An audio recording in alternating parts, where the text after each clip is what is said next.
Guys, what I'm talking about here with this commitment is I'm inviting you to have what I call a pit bull mentality. I don't know how much you know about pit bulls, guys, but either by training or by instinct, a pit bull understands that when he attacks, he's not to release until one of two things happens. Either the victim is dead or he is dead. That's declaring war, guys. That's getting serious. Sick and tired of being sick and tired. No more. I ain't going to go here anymore. I'm drawing a line in the sand. I'm getting serious about this. That's exactly what Joshua and his people did. And the commitment was unbelievable. Here's the third thing he did. But if you want to understand, if you're a man, you have to look within. One of the principles is principle number 4, right over here. It says that every man is of infinite worth. How does a man understand? Let the whole world sing, oh glory, Jesus, shine your light in, let the whole world sing.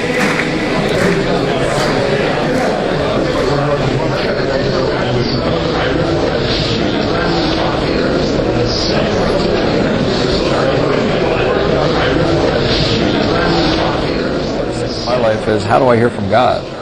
And I've asked a lot of different people, and there's books, many books written about it. I think part of the problem is they talk about God speaking in a still small voice. I live in a loud. They realize that our actions today could create a great ability of help and wealth and everything else for those that will follow us just because we pursue God with all our heart. Because He finds favor in us. You turn around, you go on with your day, and you forget. It's happened to me a lot, and I'm very convicted by it. So now, I'm challenging myself to stop and say, I'm going to spend 30 seconds to pray for you right now. I think God's going to give you your time back tenfold.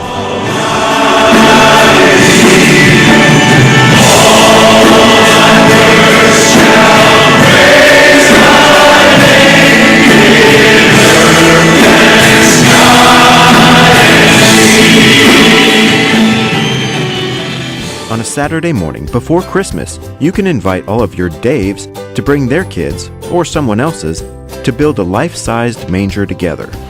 The kids take the manger home and put it in front of the Christmas tree. It becomes a great reminder to keep Christ in front of Christmas.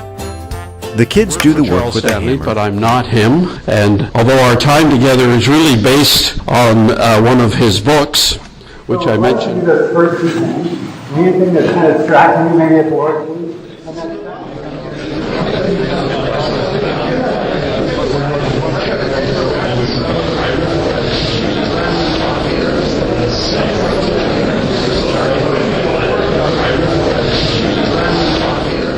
It's easy for me to quote John Wesley, but I love this quote.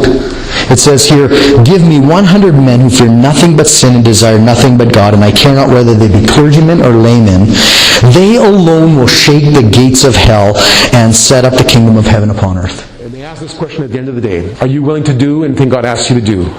Are you willing to go anywhere God asks you to go?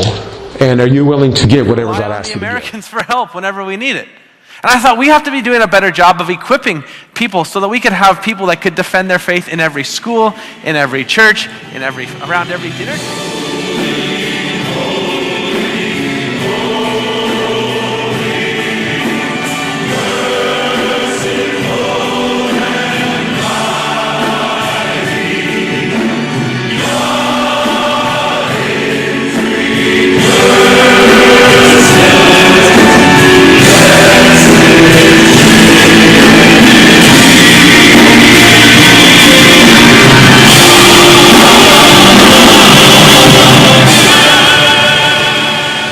Isn't that what happens with us? No, it's you. You leave here with all this great knowledge, and you've gone to these seminars, and you've learned all sorts of things. It probably sounds something like this. You learned how to live a life of nobility, adventure, and honor. How to be an exemplary father in good times or difficult moments. You know how to save Private Ryan because you can mobilize men. You've assembled a talented group in your pit crew. Nothing stands in your way as you're confident to share your biblical worldview. Catch the goodbye generation. Respond to temptations you face while remaining pure in an impure world. Yes, gentlemen, Jesus rose from the dead. Hence, it's not impossible to bring harmony with your wife while being fit.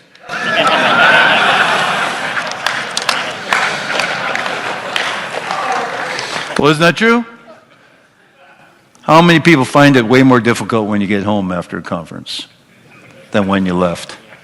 I do. By the way, ask the speakers sometimes. The amount of pressure that's on you prior to this and the spiritual warfare you have to go to or go through, and then when you come home, wow. I think it's a little bit more like this. I don't know if you've ever heard this. It's 1 Samuel 17. Now Jesse said to his son David, take this roasted grain and these 10 loaves of bread for your brothers and hurry to their camp. Take along these 10 cheeses to the commander of their unit. See how your brothers are and bring back some assurance of them. I want to know how my boys are doing.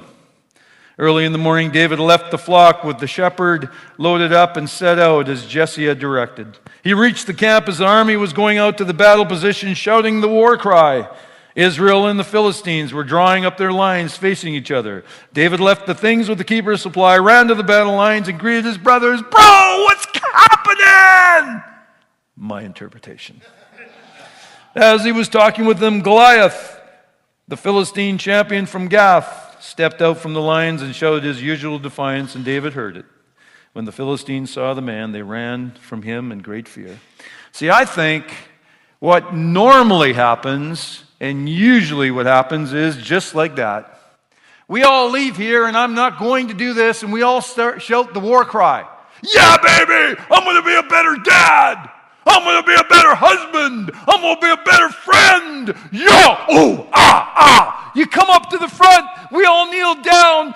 Jesus, I'm going to do a better job. Isn't that true? Then you get back and you fail. You get into the fray. You get into the wolf den. Because I think you heard it really well from Rod. Satan doesn't want you to succeed, does he?